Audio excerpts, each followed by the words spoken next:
Hello दोस्तों, नमस्कार।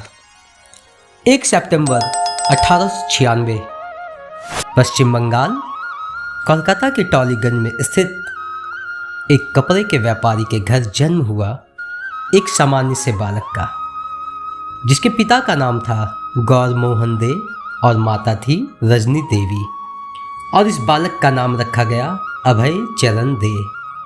लेकिन किसे पता था ये सामान्य सा बालक पूरे विश्व में भारत और यहाँ के सनातन धर्म के महान प्रचारक के रूप में उभरेंगे। और इतना ही नहीं, एक ऐसे फाउंडेशन की भी नींव गड़ेंगे जो पूरे विश्व में 100 से भी ज़्यादा देशों के लोगों को अपने अनुयायी के रूप में जोड़कर हरि नाम संकीर्तन से जोड़ेंगे। तो चलिए दोस्तों, आज हम लोग जानेंगे इस्कॉन टेम्पल से जुड़े हर एक तथ्य के बारे में और श्रील प्रभुपाद जी महाराज के जीवन के भी बारे में। तो सबसे पहले बात करते हैं हम लोग इस्कॉन टेम्पल के बारे में। इस्कॉन, जिसे हम लोग international society for Krishna consciousness के नाम से जानते हैं, जो एक धार्मिक संस्था है जो सन 1966 ईस्वी में अभय चरण भक्ति वेदांत स्वामी प्रभुपाद जी महाराज के द्वारा न्यूयॉर्क में स्थापित किया गया। यह संस्था भक्ति मार्ग के प्रिंसिपल पर वर्क करती है, जहां ये अपने भक्तों को भक्ति योग और भारत की प्राचीन वैदिक धर्म ग्रंथों के अनुसार जिंदगी जीने की कला सिखाती है। सुप्रीम लॉर्ड भगवान कृष्ण के प्रति अपने समर्पण को अपने जीवन का एक महत्वपूर्ण अंग बना लेते हैं। इस्कॉन एक ग्लोबल ऑर्गेनाइजेशन है जो आज पूरे विश्व में 100 से भी ज़्यादा देशों में अपना सेंटर चलाती हैं, जिसका मिशन है पूरे विश्व में गीता भागवत गीता के माध्यम से श्री कृष्ण के हरि संकीर्तन के माध्यम से शांति और प्रेम का संदेश पहुंचाना और धर्म को आगे बढ़ाना, भजन करना, कृष्ण भगवान की वैदिक मंत्रों की उच्चारण करते रहना और शाकाहारी भोजन अहिंसा का संदेश देते हुए पूरे विश्व में जन कल्याण के लिए काम करना। इस्कॉन के अनुयायियों के लिए प्रमुख ग्रंथ है भागवत गीता और प्रमुख मंत्र है हरि नाम संकीर्तन। भागवत गीता जो बताती है अल्टीमेट गोल ऑफ लाइफ, जो हमारे हृदय में, जो हमारे दिल में भगवान श्री कृष्ण के प्रति आदर, प्रेम और समर्पण का भाव पैदा करती है। इस्कॉन टेम्पल के जो भी अनुयायी हैं, अगर उनके जीवन के डेली रूटीन के बारे में बात करें तो भगवान श्री कृष्ण की पूजा करना, वैदिक मंत्र का उच्चारण करना, भगवान भगवत गीता को पढ़ना, मंत्रों को जाप करना और श्री कृष्ण जी को भोग लगाना, ये सभी कार्य उनके जीवन का एक महत्वपूर्ण हिस्सा है। हरे कृष्ण कृष्ण कृष्ण हरे हरे, हरे राम राम राम हरे हरे जैसे मंत्रों से गूंजता है इस्कॉन टेम्पल। इस्कॉन टेम्पल द्वारा बहुत सारे मानवीय और चैरिटेबल कार्य भी चलाए जाते हैं, जिसमें लोगों को भोजन करवाना, शिक्षा प्रदान करना, गौवंशों का ध्यान रखना और खास कर अंडर प्रिविलेज्ड लोगों के बीच जाकर धर्म और सन्मार्ग से जोड़ना इस्कॉन का मुख्य कार्य है।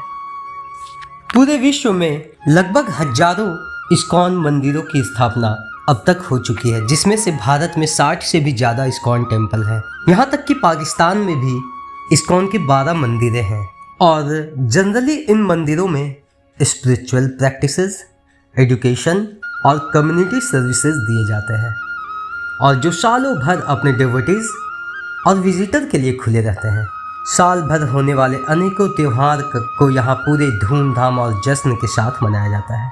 अगर भारत की बात करें तो भारत के पश्चिम बंगाल के मायापुर में मौजूद श्री मायापुर चंद्रोदय मंदिर, जो पूरे विश्व में सबसे बड़े मंदिरों में से एक है, जिसे 350 एकड़ की भूमि में पूरे कैंपस के साथ बनाया गया है। इस मंदिर का मुख्य गुंबद जो है वो 113 मीटर ऊंचा है, जो कि टॉलेस्ट टेम्पल ऑफ इंडिया के नाम से दर्ज है। इस कैंपस के अंदर मंदिर के अलावा गुरुकुल, जहाँ पे वैदिक शिक्षा प्रदान की जाती है, हॉस्पिटल्स, गेस्ट हाउस और अनेकों फैसिलिटीज अवेलेबल है।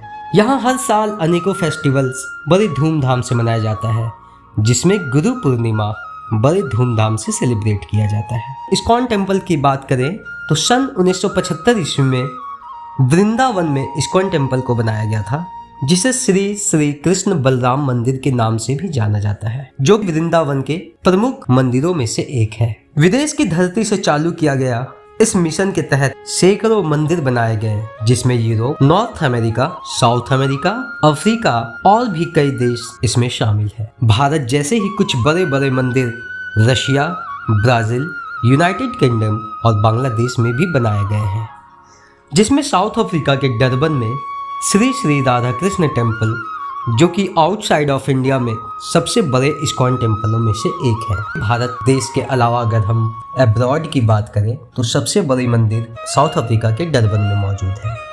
आज इस्कॉन भगवत गीता के माध्यम से लोगों को भक्ति योग से जोड़ने के साथ साथ पूरे विश्व में पीस एंड हार्मोनी के उद्देश्य साथ लिए लाखों अनुयायियों को साथ लिए बड़े गर्व के साथ भारत की संत सनातन धर्म को आगे बढ़ा रही है। लेकिन इतनी बड़ी संस्था का निर्माण किसने और कैसे किया, इसके लिए आपको श्री प्रभुपाद जी महाराज के जीवनी के बारे में भी जानना होगा। भारतवर्ष साधु संत, ऋषि मुनि, संत पुजारियों का देश रहा है। हजारों साल पुरानी यहाँ की संस्कृति और यहाँ के सनातन धर्म, भारतवर्ष की भूमि जिसे साधु संतों ने अपने ज्ञान से सींचा है। सभी ने अपने अपने ज्ञान और विचारों से लोगों को धर्म के अनेकों पाठ पढ़ाए, लाखों करोड़ों को धर्म के मार्ग से जोड़ा। और इसी कड़ी में 19वीं सदी में जन्मे एक महात्मा ने अपने जीवन के अंतिम चरण में भगवान श्री कृष्ण के संदेश को यथारूप जन जन तक पहुंचाने के लिए एक ऐसे संत ने जन्म लिया, जिसने व्यक्तिगत मुश्किलों और कठिनाइयों को झेलते हुए सनातन धर्म के ज्ञान को पूरे विश्व में फैलाया। इन्होंने आध्यात्मिकता को इतना सुलभ बनाया कि पूरे विश्व में कोई ऐसा शहर नहीं होगा जहां भगवान श्री कृष्ण के भक्त न हो। तो आइए जानें इस महान व्यक्तित्व के जीवन यात्रा के बारे में, जिनके दिग्विजय और अनुकरणीय कार्यों के विषय में कम ही लोगों को जानकारी है। तो आज हम लोग बात करेंगे आचार्य अभय चरणारविंद भक्ति वेदांत स्वामी श्री प्रभुपाद जी महाराज के बारे में। श्री प्रभुपाद जी महाराज 1902 में जब ये 6 वर्ष के थे तो कृष्ण जी की सेवा से जुड़ गए, उनकी पूजा पाठ और अर्चना करने लगे। असल में 1901 ईस्वी में जब इन्होंने पहली बार, जब ये 5 वर्ष के थे, जगन्नाथ रथ यात्रा को देखा था और इस जगन्नाथ रथ यात्रा से प्रेरित होकर ये कृष्ण जी की सेवा से जुड़ने की इच्छा इन्होंने व्यक्त की। इतने छोटे से उम्र में इनके अंदर कृष्ण जी की भक्ति को लेकर एक अटूट विश्वास और प्रेम था। श्रील प्रभुपाद जी महाराज ने इस्कॉन की स्थापना सन 1966 ईस्वी में न्यूयॉर्क में किया था। इनका जन्म कोलकाता में 1896 ईस्वी में हुआ था, जैसा कि आपको पहले भी मैंने बताया है। इन्होंने अपनी शुरुआती पढ़ाई और वैदिक शिक्षा ग्रहण करने के बाद ये स्कॉटिश चर्च कॉलेज भी गए। वहां से पढ़ाई करने के बाद ये कोलकाता यूनिवर्सिटी से हिंदी, इंग्लिश, इकोनॉमिक्स, फिलॉसफी जैसे सब्जेक्टों के बारे में पढ़ाई करने के बाद इन्होंने अपनी डिग्री कंप्लीट की। अपनी पढ़ाई कंप्लीट करने के बाद ये अपने पिता के साथ उनके व्यवसाय में हाथ बटाने लगे, लेकिन कृष्ण जी के प्रति इनकी भक्ति शुरू से ही अटूट थी और ये कभी भी किसी व्यवसाय में टिक कर काम नहीं कर पाए। श्री प्रभुपाद जी महाराज को अनेकों भाषाओं के ज्ञाता भी थे। इन्हें इंग्लिश, हिंदी, बंगाली, संस्कृत के अलावा उड़िया और गुजराती भाषा का भी ज्ञान था। ये सभी भाषा ये बोलने में सक्षम भी थे। अपनी शिक्षा पूर्ण करने के बाद 22 साल की उम्र में इनका विवाह 1919 ईस्वी को राधा रानी देवी के साथ हो गए और इनके 5 बच्चे हुए, जिनसे इन्हें 2 पुत्र और 3 पुत्रियां हुई। इनके 2 पुत्र मथुरा प्रसाद और वृंदावन चंद्रा हुए और 3 पुत्रियां उपेंद्र मोहिनी, भवतारिणी और लीलावती हुई। सन 1910 ईस्वी में 14 वर्ष की उम्र में श्रील प्रभुपाद जी की माता का देहांत हो गया, जो इनके लिए काफ़ी दुख का कारण भी बना। उसके बाद इन्होंने जब कोलकाता यूनिवर्सिटी से अपनी पढ़ाई कंप्लीट कर ली तो सन 1921 ईस्वी में इन्होंने महात्मा गांधी जी के द्वारा चलाए गए असहयोग आंदोलन में भी अपना योगदान दिया और इसी कारणवश इन्होंने अंग्रेजों से अपनी कॉलेज की डिग्रियां भी लेने से मना कर दी। सन 1922 ईस्वी में जब श्रील प्रभुपाद जी महाराज पहली बार भक्ति सिद्धांत सरस्वती ठाकुर जी से मिले, जो बाद में चलकर इनके गुरु भी हुए, इनसे काफी प्रेरित हुए और इन्होंने श्रील प्रभुपाद जी के अनुपम ज्ञान और इनके शिक्षा को देखते हुए इनके अंदर जो भगवान श्री कृष्ण के प्रति जो समर्पण और जो भक्ति का भाव था, और ये पढ़ने लिखने में भी काफी तेज तर्रार थे, अनेक भाषाओं का ज्ञान था, तो इस कारण से भक्ति सिद्धांत सरस्वती ठाकुर जी ने इन्हें विदेशों में अपने सनातन धर्म, भागवत गीता और श्री कृष्ण जी के बारे में अपने धर्म का प्रचार प्रसार करने का आदेश दिया, जिन्हें श्रील प्रभुपाद जी ने सहर्ष स्वीकार भी किया। ये पहली बार सन 1925 ईस्वी में वृंदावन गए, जहाँ पे ये काफी समय बिताए। 1932 ईस्वी में इन्होंने 36 वर्ष की उम्र में दीक्षा प्राप्त कर ली, क्योंकि इनका संपूर्ण समर्पण तो ठाकुर जी की भक्ति, भागवत गीता का प्रचार प्रसार और अपने गुरु के द्वारा दिए गए आदेश को लेकर पूरी तरह से समर्पित थे। सन 1935 ईस्वी में भद्र सिद्धांत सरस्वती ठाकुर जी गोस्वामी महाराज जी के द्वारा वैदिक ज्ञान का प्रसार करने हेतु पुस्तकों के प्रकाशन और मंदिरों की स्थापना का भी निर्देश इन्हें प्राप्त हुआ। सन 1944 जब ये 48 वर्ष की उम्र में थे, इन्होंने अपने गुरु के आदेशानुसार चैतन्य महाप्रभु के संदेशों को अपनी अंग्रेजी पत्रिका बैक टू गॉड हेड भगवत दर्शन के द्वारा पूर्ण करने का संकल्प लिया। और ये पत्रिका को चलाने के लिए संसाधनों की कमी होने के कारण, पैसों की कमी होने के कारण इन्होंने पूरी रात जागते हुए स्वयं इन्होंने अपनी कलम से ये पत्रिका लिखा करते और बाद में इस पत्रिका को निःशुल्क वितरण भी करते। और इस तरह से ये संघर्ष करते हुए और ठाकुर जी की कृपा से इस पत्रिका को निरंतर चलाते रहे। ये पत्रिका कभी भी बंद नहीं हुई और आज तक ये पत्रिका मासिक पत्र के रूप में the magazine of Hare Krishna movement के नाम से उनके शिष्यों द्वारा विदेशों में भी चलाए जाते हैं, जो कि 30 से भी अधिक भाषाओं में छपवाई जाती हैं। सन 1947 श्रील प्रभुपाद जी महाराज जब 51 वर्ष के थे, इनके प्रभाव और इनके समर्पण को देखते हुए गौड़ीय वैष्णव समाज ने उन्हें भक्ति वेदांत की उपाधि से सम्मानित किया। सन 1956 ईस्वी को ये वृंदावन चले गए 60 वर्ष की आयु में, और ये वहीं फिर निवास करने लगे, क्योंकि अपनी गृहस्थ जीवन से ये संन्यास ले चुके थे। सन 1960 ईस्वी में इन्होंने अपनी प्रथम पुस्तक is a journey to other planets का प्रकाशन भी किया। सन 1962 ईस्वी में भागवत गीता का अनेकों खंडों में अंग्रेजी में अनुवाद कर इन्होंने प्रकाशन किया। 13 अगस्त 1965 ईस्वी को कलकत्ता से मात्र कुछ डॉलर और पुस्तक और कपड़े लेकर एक मालवाहक जहाज, जिससे ये समुद्री यात्रा करते हुए यूएसए निकल गए। 37 दिन की कठिन यात्रा के बाद ये अमेरिका पहुंच पाए। सन 1965 में जब ये अमेरिका पहुंचे तो वहाँ पे इनके पास संसाधनों की इतनी कमी थी, ना इनके पास बहुत ज़्यादा पैसे थे, न और किन्हीं लोगों का उस नए जगह पे इनके साथ कोई सारोकार था। ये सबसे पहले न्यूयॉर्क जाने के बाद सबसे पहले इन्होंने न्यूयॉर्क के सड़कों पे रहने वाले हिप्पियों को भागवत कथा और कृष्ण जी की भक्ति से जोड़ने का प्रयास शुरू किया। ये हिप्पीज अक्सर नशे में डूबे रहते थे। इनके जीवन में शिष्टाचार नाम की कोई जगह नहीं थी।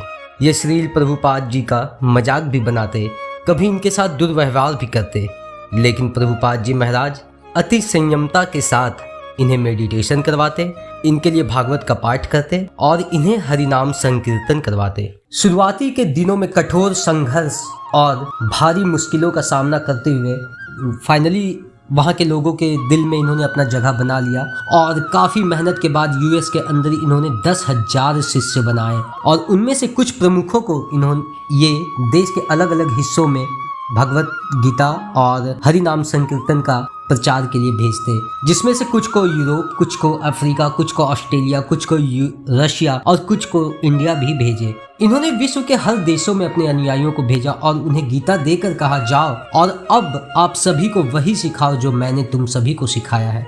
सन 1965 से 77 के बीच खुद को इन्होंने पूरी तरह से इस कार्य में झोंक दिया जैसे इनके जीवन का कोई और मकसद ही ना था। पैसों की कमी होने के कारण अनुयायियों को अगरबत्ती बनाना सिखाते और खुद से रात भर जग के किताब लिखते और उसे बेचते, और इस तरह करके इन्होंने कुछ फंड रेज करना शुरू किया, कुछ पैसे जुगाड़ करने शुरू किए और उन पैसों से सबसे पहले उन्होंने एक मंदिर बनवाया। इस तरह करके शुरू हुआ इस्कॉन का एक कठिन और संघर्ष से भरा जर्नी। सन 1970 में इस्कॉन के कार्यों को सुव्यवस्थित तरीके से संचालित करने के लिए एक गवर्निंग बॉडी कमीशन की भी स्थापना की थी, जिसे जीबीसी भी कहते हैं। सन 1972 में इन्होंने अपनी पुस्तकों के प्रकाशन के लिए द भक्ति वेदांत बुक ट्रस्ट की स्थापना भी की, जो कि भारतीय धर्म और दर्शन के क्षेत्र में विश्व का सबसे बड़ा प्रकाशक है। सन 1975 ईस्वी में एक धार्मिक महाग्रंथ श्री चैतन्य महाप्रभु के जीवन पर आधारित श्री चैतन्य चरणामृत का 17 खंडों में अनुवाद किया और फिर इसका प्रकाशन भी किया। अपने गुरु भक्ति सिद्धांत सरस्वती जी ठाकुर जी महाराज के द्वारा दिए गए आदेशों को पूरा करने में श्रील प्रभुपाद जी महाराज ने अपने जीवन के 12 साल के 1 मिनट भी व्यर्थ न गंवाते हुए अपने पूरे जीवन को खपा दिया। कई दर्जन किताबों को इन्होंने खुद अपने हाथों से ट्रांसलेट किया, जिसे इंग्लिश भाषा में ट्रांसलेट किया, और करोड़ों बुक छपवाकर पूरे देश में कुछ कीमतों में बेचने शुरू करवा दिए। भागवत गीता, भागवत पुराण से लेकर कई अनेक प्रकार के वेद ग्रंथ, सांस्कृतिक और धार्मिक किताबों का भी इन्होंने इंग्लिश में ट्रांसलेट करवाया थे। और कुछ समय बीतने के बाद जब कुछ नए संसाधन इनके हाथ लगे तो ये फिर डिक्टाफोन का इस्तेमाल करने लगे और डिक्टाफोन की मदद से फिर ये रिकॉर्डिंग शुरू कर दिए। इन्होंने अपने जीवन के अंतिम 12 से 15 साल खुद पूरी तरह से इस कार्य में ऐसे झोंक दिए जैसे इन्हें मालूम था कि इनके पास काम बहुत ज्यादा और समय बहुत कम है। 12 साल के अंदर पूरे पृथ्वी का 15 बार भ्रमण करने के बाद इन्होंने पूरे देश में, पूरे विश्व में अनेकों इस्कॉन मंदिर बनवाए। इन्होंने यहाँ तक कि पाकिस्तान में भी 12 मंदिर बनवाए। पूरे देश की अगर बात करें तो 108 मंदिर आज हमारे इस्कॉन के मौजूद हैं। पूरी दुनिया में प्रभुपाद ने रथ यात्रा का भी प्रचलन चलाया, जो कि पहले सिर्फ पुरी या भारत के अन्य स्थानों में होती थी। सोशल और चैरिटेबल काम भी किए और शुरू किया world's largest vegetarian food relief programme, जिसका नाम है फूड फॉर लाइफ, जहां हर रोज हजारों लोगों को संध्या के समय फ्री में खाना मिलता है। मुफ्त में मिड डे मील बच्चों के लिए स्कूल पहुंचाया जाता है। सन 14 नवंबर 1977 को कृष्ण बलराम मंदिर 81 वर्ष की आयु में श्री वृंदावन धाम में समाधि लेने के पूर्व तक श्रील प्रभुपाद जी ने अपने कुशल मार्ग निर्देशन के कारण इस्कॉन संघ को 100 से अधिक मंदिरों और आश्रमों, विद्यालयों, मंदिरों का एक बड़ा सा रूप खड़ा कर दिया। सन 1966 से 77 तक अपने गुरु की आदेश की पूर्ति करते हुए दुनिया भर की 14 बार पृथ्वी की परिक्रमा करते हुए लगभग 60 ग्रंथों को लिखा। हर दिन प्रवचन देते, हर दिन भागवत गीता करते और अनेक ग्रंथों पर टीका लिखते, और इस तरह हर तरह से अनेकों अथक प्रयास के बाद लोगों को वैदिक धारणा और कृष्ण भक्ति से जोड़ते चले गए और पूरे विश्व में हजारों को शिष्य और लाखों करोड़ों को प्रेरित किया। श्रील प्रभुपाद जी के अथक और अविस्मरणीय प्रयास के बाद आज हरे कृष्ण संकीर्तन पूरे दुनिया के कोने कोने तक गूंजता है। श्रील प्रभुपाद जी के जीवन अति संघर्षों से भरा था। अनेक असफलताओं के बावजूद भी श्रील प्रभुपाद जी ने इसे भगवान की मर्जी समझते हुए आगे बढ़ते रहे और कभी पीछे मुड़कर नहीं देखा। और आज इनके भगवान श्री कृष्ण की प्रति समर्पण ही है जो पूरे देश में लाखों भक्त, सैकड़ों मंदिर और संस्थाएं बनवाए, 80 से अधिक भाषाओं में ग्रंथ लिखे और इस तरह एक सामान्य से परिवार में जन्मे अभय चरण दे आज श्रील प्रभुपाद जी महाराज के नाम से पूरे विश्व में जाने गए। और ऐसा कठिन और संघर्षमय था जीवन इनका, जिसे सुनकर जिंदगी जीने की और कुछ करने की प्रेरणा भी मिलती है। अपने परिश्रम और अपनी शक्ति से अधिक कर पाने वाले पुरुष बहुत ही विरले ही जन्म लेते हैं, जिनमें से एक थे श्रील प्रभुपाद जी। धन्यवाद। हरे कृष्णा।